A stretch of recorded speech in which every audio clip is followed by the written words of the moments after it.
पीले जरकान के लिए छोटे बच्चों में कोई दवाई रिकमेंड की जाती है?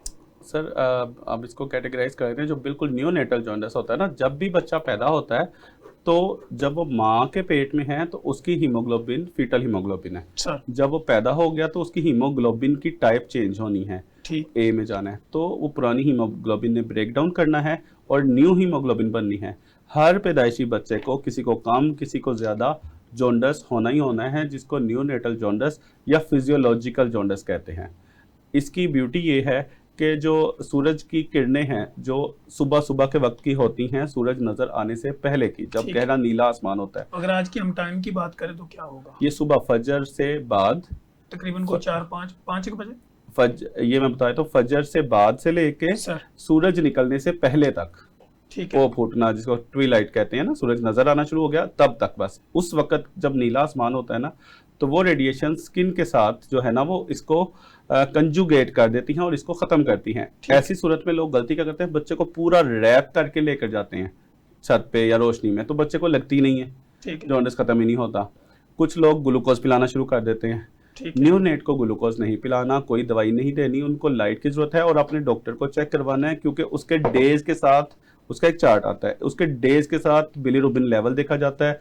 अगर उस डे ऑफ लाइफ पे उसका बिलीरुबिन उस लेवल से ज़्यादा है तो बच्चे को एडमिट करके रोशनी वो जो लगाई जाती है, ठीक है, ठीक है। तब ज़रूरी हो जाता है उसकी जान आर्टिफिशियल। बचाने के लिए, फिर आर्टिफिशियल लगाना ज़रूरी हो जाती है। लेकिन अगर वो लिमिट में कंट्रोल में है तो नेचुरल लाइट से ही वो बच्चा पहले 10 दिन के अंदर अंदर 90% बच्चे ठीक हो जाते हैं। इसमें ग्लूकोज नहीं देना होता, लोग बहुत बड़ी गलती करते हैं। ठीक है, यानी छोटे बच्चे में आप कहते हैं ग्लूकोज, नहीं ओआरएस, देना कोई होता। नमकोल, फिर वो कोई जो पानी की बड़े जरूरत। बच्चे हैं उनमें हेपेटाइटिस ए या ई, ये पीले जरकान होते हैं, सर वो हम कंफर्म कर लेते हैं कि ए या ई का उसको अगर इन्फेक्शन हुआ है तो उसके बाद हम ग्लूकोज उस पर बेशक हेल्प करता है, ओरल ग्लूकोज वगैरह देते हैं ताकि उसको वो जल्दी वायरल डिजीज़ ख़त्म होने में हेल्प मिल सके।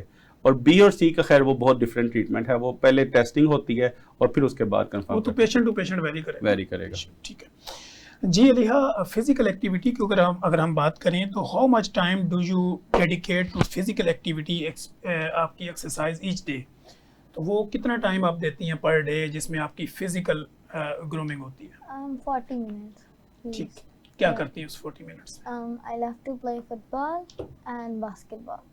ये कहाँ पे खेलती हैं? घर में खेलती हैं, ग्राउंड में In खेलती my हैं? school, it's like a very big ground in my school. Like there are like so many grounds, so like I used to play with my friends. ठीक। और फुटबॉल ज़्यादा पसंद करती हैं? Yeah, और इसके अलावा? basketball and volleyball and a lot of games. और वीकेंड पे क्या करती हैं? Cycling and badminton, football, everything. Family में फिजिकल एक्टिविटी का कोई रवाज है? No. बिल्कुल फिजिकल एक्टिविटी नहीं होती। और अगर आप स्क्रीन टाइम की बात करें जिसमें आप लैपटॉप यूज़ करती हैं या मोबाइल यूज़ करती हैं, तो वो कितना टाइम है? It's 8 hours. 8 hours. Yeah. 40 minutes use है आपका फिजिकल एक्टिविटी और 8 आवर्स यूज़ है जो आपकी मेंटल एग्जॉस्टिंग है। अच्छा, उसमें क्या देखना ज़्यादा पसंद करती हैं उस 8 आवर्स में? कुछ I सर्च can- करती हैं या एंटरटेनमेंट को Entertainment. एंटरटेनमेंट करती हैं? Yeah. सर, एक बच्चे के लिए फिजिकल एक्टिविटी की टाइमिंग कितनी होनी चाहिए आपकी नज़र में? एटलीस्ट 40 मिनट्स टू 2 आवर्स तो होनी चाहिए, ठीक ठीक है। है। Teenagers अगेन में। टीनेजर्स में डिपेंड करता है हमारे एज पे। अगेन जो स्क्रीन टाइम है WHO के मुताबिक पहले 2 साल की एज में तो 0 होना चाहिए, ठीक है। ठीक है। 2 to 5 years up to maximum 60 to 90 minutes, maximum 90 minutes होना चाहिए।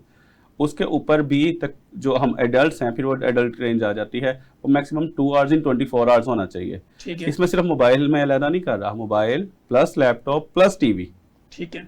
ये सब स्क्रीन टाइम है और ये ऐड ऑन होते हैं। और एक बात ये भी जान लीजिए, जैसे मिसाल के तौर पर मैं टीवी देख रहा हूँ और इधर बच्चा खेल रहा है, वो टीवी नहीं देख रहा, ये भी बच्चे का स्क्रीन टाइम ही काउंट होगा, क्योंकि वो चल रहा है वहाँ। क्योंकि वो उधर टीवी चल रहा है तो वो उसका स्क्रीन टाइम ही काउंट होगा। अच्छा सर, यहाँ पे एक सवाल ये भी पैदा होता है, वो लोग जो ड्राइविंग करते हैं या लॉन्ग ड्राइविंग पे होते हैं, तो उनको भी तो उनके स्क्रीन के आगे डिफरेंट चीज़ें नज़र आ रही होती हैं, तो क्या वो भी लेकिन यही सर स्क्रीन टाइम वो काउंट होगा? रियलिटी वर्ल्ड है, ठीक वो है। रियलिटी है। ठीक वो कम्युनिकेट देखे रियलिटी के साथ कम्युनिकेट कर रहे होते हैं, वो रोजाना डिफरेंट है। वो ठीक है। गाड़ी की स्क्रीन है, ये स्क्रीन जो वर्चुअल स्क्रीन है, और इसकी इस पे- शुआएं निकलती इसकी शुआएं भी निकल रही हैं, प्लस ये इंटरेक्टिव नहीं है, ये रिकॉर्डेड है। ठीक है। और इसमें कार्टून्स वगैरह भी हो सकते हैं, लेकिन अगर रियलिटी वीडियोस है जैसे कि मेरी और आपकी है, इसका भी स्क्रीन टाइम व्हाटसोएवर स्क्रीन पे प्ले हो रहा है, उसका कट ऑफ इतना ही है कि आप इतना ही देखें, इससे ज़्यादा ना देखें। ठीक। अच्छा अलीहा, आप ये जानती हैं कि do you think regular exercise help improving your academic performance और जो आपकी मेंटल वेल बीइंग है, इसके बारे में कोई आपको नॉलेज है कि ये फिजिकल एक्टिविटी आपको इम्प्रूव करती है? Yeah. कितना नॉलेज है? आप लोगों को अगर बताना चाहें तो कैसे बताएंगे? I think when I'm like in my school, there are like our sports lesson for 40 minutes. So sometimes I used to do exercise and sometimes I used to play and like everything. ठीक है। और ये भी आपको पता है कि जो स्लीप पैटर्न अगर ठीक ना हो तो उसके जो इफेक्ट होते हैं बॉडी पे वो क्या होते हैं? I think it will affect our eyes and our body health. Okay. तो आप जानती हैं कि आपके जॉइंट और मसल की वीकनेस या कोई आपको इसमें एनर्जी फील होती है या कमज़ोरी फील होती है? I think when I used to play, then okay. Yeah. जब आप खेल रही होती हैं तब आपको सांस चढ़ता है, yeah. जल्दी ही सांस फूलता है, या जब 40 मिनट पूरे करती हैं उसके बाद जाके? After 20 to 25 minutes. ठीक है। और ये कब से आप रेगुलर कर रही हैं फुटबॉल और It's like every day. Every day? Yeah. तो सिंस कब से कर रही हैं, कितना अरसा हो गया? I think 3 to 4 years. 3 to 4 years। Yeah. इस वक्त आप कौन सी क्लास में हैं? I'm in grade 5. ठीक है। और इसमें आप समझती हैं कि आप अपने आप को फिट महसूस करती हैं, I think. या uh, लेजीनेस है, वीकनेस है? Sometimes ठीक है। हेयर और नेल तो नहीं आपके टूटते? hairs. Like hairs. टूटते हैं? Hmm. नेल्स भी टूटते हैं? No. कभी नहीं। ऐसा दिल तो नहीं करता नेल चबाने को या कोई ऐसी आर्टिफिशियल चीजें लेने को? No, never.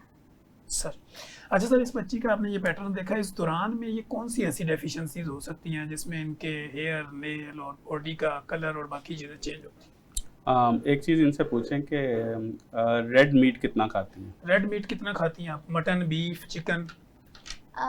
Just chicken. Just chicken, white? Yeah. White meet ले रही हैं। White देखिए, meat ले रही हैं ना, आप वो- किसी भी बच्ची से, किसी भी एज ग्रुप की, विमेन तक ले जाएं 50 इयर्स तक की, इनमें एक पैटर्न आपको 90% में मिलेगा कि they don't like red meat, they don't take red meat. I don't know whatsoever is the reason. किसी को स्मेल आती है। आप बताएं क्या रीज़न है, क्यों नहीं आप खाना पसंद करती mutton? I think just because of the smell. Smell देखा, वो मैंने पहले ही आपको बोला कि इन लोगों को स्मेल आती है। आई डोंट नो। अब आप इसी एज का कोई लड़का ले लें या मेरी एज का ले लें, इससे ही बड़ा ले लें, उसे कि मटन खाना है, वो बड़े शौक से खा जाएगा। ठीक है। इसी वजह से सर आपको स्टैट्स बताता हूँ, पाकिस्तान में जो मेन हैं उनमें आयरन डेफिशिएंसी 14% ऐसे ही? पॉपुलेशन का, और 14%। फीमेल्स में वो 90% और के ऊपर? फीमेल्स में अगर हम डाटा को बड़ा करेक्ट करें तो बच्चों में 53.7% आयरन डेफिशिएंसी, ठीक। और एडल्ट गर्ल्स में 54% में आयरन डेफिशिएंसी प्रूवन है। ये वो हैं जो प्रूवन है।